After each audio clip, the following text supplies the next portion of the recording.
வணக்கம். முசுமுசுக்கை இலையை பற்றி நம்ம இப்போ இந்த வீடியோவில் பார்க்க போகிறோம். இது வந்து கிராமத்தில் நிறைய இடத்துல வேலியில் படர்ந்துருக்கும். அதிகமாக இது வேலியில் தான் படர்ந்துருக்கும். எங்கள் வீட்டு தோட்டத்தில் ஒரு ரோஜாப்பூ செடியில் தானாகவே படர்ந்துருக்கு இந்த முசுமுசுக்கை இலை. இந்த இலை வந்து முக்கோண வடிவத்தில் இருக்கும். அது வந்து சுரசுரப்பு தன்மை உடையது. இப்போ முசு என்றால் குரங்கு குறிப்பதாக சொல்கிறாங்க. முற்கால சோழ பரம்பரையில் முசுகுந்தன் அப்படிங்கிற ஒரு மன்னன் குரங்கு முகத்துடன் இருந்து ஆட்சி புரிந்ததாக கல்வெட்டு ஆராய்ச்சியாளர்களாக கூறப்பட்டிருக்கு.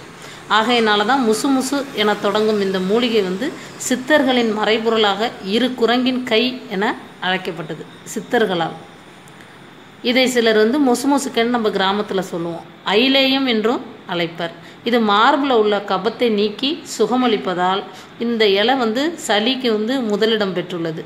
இதை அகத்தியர் கூட நூலில் இதை பாடலாக பாடியிருக்கிறார்.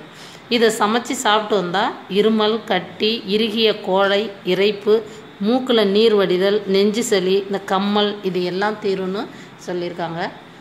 இதை அடிக்கடி நாங்கள் எங்கள் வீட்டில் சளி யாருக்காவது பிரச்சனை சளி பிடிச்சதுன்னா உடனே இந்த இலையில நாங்கள் அடை செஞ்சு சாப்பிடுவோம். இப்போ இது எப்படி செய்கிறதுன்னு உங்களுக்கு நான் சொல்ல போகிறேன். இந்த இலையை பறித்து நீங்கள் முன்னாடி அதை நல்லா தண்ணியில் அலசி 2-3 தடவை மண் இல்லாமல் அலசி எடுத்துங்க.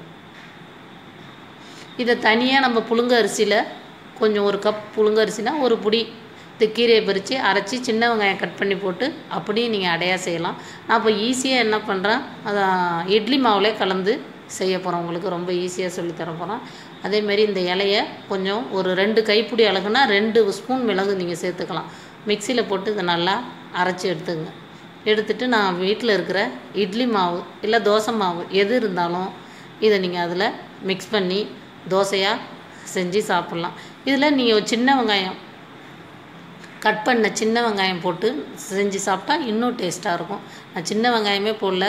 அதே இட்லி மாவில் இந்த மூலிகையை மிளகோடு சேர்த்து அரைச்சி தோசையாக செஞ்சுருக்கேன். இன்னைக்கு காலையில் நெஞ்சு சளி இல்லை சளி இருந்ததுன்னா காலையில் இதை வெறும் வயிற்றில் இந்த தோசையை சாப்பிட்டா சாப்பிட்ட உடனே அன்னைக்கே நல்ல ரிசல்ட் தரும். வாரத்துக்கு 2 நாள் 3 நாள் இந்த தோசையை சளி இருக்கிறவங்க செஞ்சு சாப்பிட்லாம். எல்லோரும் சாப்பிட்லாம். குழந்தைங்க முதல் பெரியவர்கள் எல்லாருக்கும் இது ஒன்றும் எந்த சைடு எஃபெக்ட்டும் கிடையாது.